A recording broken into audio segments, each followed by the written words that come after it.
Hello everyone, welcome to the channel నేర్చుకో.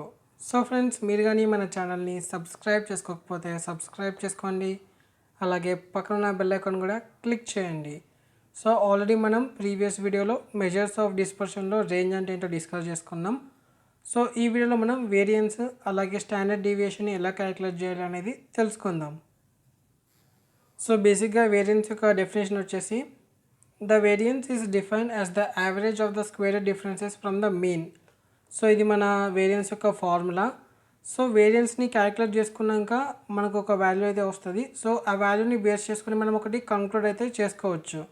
ఒకవేళ మనకు ఆ వేరియన్స్ వాల్యూ ఎక్కువ ఉంటే మన డేటా అనేది చాలా ఎక్కువగా స్ప్రెడ్ అవుతుంది మీన్ చుట్టూ. అదే ఒకవేళ మనకు వేరియన్స్ తక్కువ ఉంటే మన డేటా పాయింట్స్ అన్నీ కూడా మీన్కి దగ్గరలో ఉంటాయి.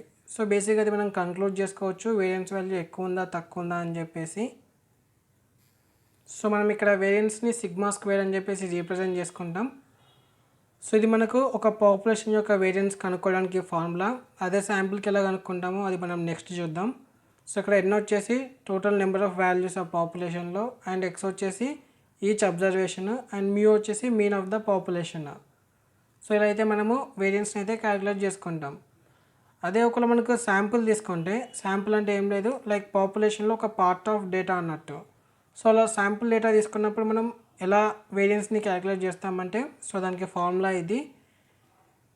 సో ఏం లేదు, మనకు న్యూమరేటర్స్ ఏమే ఉంటుంది, డినామినేటర్లో మనము ఎన్ బదులు n-1 తీసుకుంటాం. సో ఇక్కడ ఎన్ అనేది శాంపుల్ సైజు, అండ్ ఇక్కడ ఎక్స్ బార్ వచ్చేసి శాంపుల్ యొక్క మీన్, అండ్ ఎక్స్ వచ్చేసి each observation in the sample. So ఇది ఫార్ములా వేరియన్స్ క్యాలిక్యులేట్ చేసుకోవడానికి శాంపుల్కి.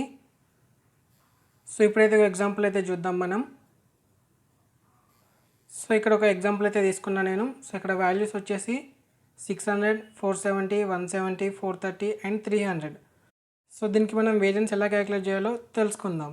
సో వేరియన్స్ క్యాలిక్యులేట్ చేయడానికి ఈ ఫార్ములా అయితే నేను యూస్ చేసుకుంటాం. సో నేను ఈ వాల్యూస్ అన్నీ కూడా నేను పాపులేషన్ అని చెప్పేసి కన్సిడర్ చేస్తున్నా.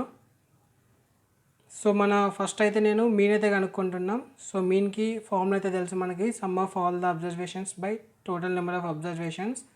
సో ఇక్కడ నాకు మీన్ వచ్చేసి 394 వచ్చింది. అండ్ నెక్స్ట్ నేను వేరియన్స్ అయితే క్యాలిక్యులేట్ చేసుకుంటున్నాం. సో నేను ఇక్కడ మీరు చూడొచ్చు ఈ స్టెప్స్ అన్నీ కూడా. సో మనకు ఫైనల్గా వేరియన్స్ యొక్క వాల్యూ వచ్చేసి 21,704. సో ఇది మన వేరియన్స్. సో నెక్స్ట్ మనం స్టాండర్డ్ డీవియేషన్ ఎలా క్యాలిక్యులేట్ చేయాలో చూద్దాం. సో స్టాండర్డ్ డీవియేషన్ క్యాలిక్యులేట్ చేయాలంటే ఫస్ట్ మనం వేరియన్స్ని క్యాలిక్యులేట్ చేసుకోవాలి. సో వేరియన్స్ క్యాలిక్యులేట్ చేసుకున్నాక మనకు స్టాండర్డ్ డీవియేషన్ సింపుల్గా క్యాలిక్యులేట్ చేసుకోవచ్చు. జస్ట్ స్క్వేర్ రూట్ అప్లై చేస్తే సరిపోద్ది. సో ఒకవేళ మనము పాపులేషన్ ఆఫ్ డేటాకి స్టాండర్డ్ డీవియేషన్ కనుక్కోవాలనుకుంటే డైరెక్ట్ మనము ఆ పాపులేషన్ మొత్తానికి వేరియన్స్ కనుక్కొని ఇలా స్క్వేర్ రూట్ యూస్ చేసుకుంటాం. సో ఇది ఫార్ములా. అదే శాంపుల్కి కనుక్కోవాలంటే స్టాండర్డ్ డీవియేషన్. సో ఇది ఫార్ములా. సో ఆల్రెడీ మనకు ప్రీవియస్ ఎగ్జాంపుల్లో వేరియన్స్ అయితే 21,704 వచ్చింది. సో దానికి నేను స్క్వేర్ రూట్ అప్లై చేసుకుంటే వాల్యూ వచ్చేసి 147.32. సో స్టాండర్డ్ డీవియేషన్ వచ్చేసి 147. సో స్టాండర్డ్ డీవియేషన్ మనం సిగ్మాతో రిప్రజెంట్ చేస్తాం. అదే వేరియన్స్ని మనం సిగ్మా స్క్వేర్తో రిప్రజెంట్ చేసుకుంటాం.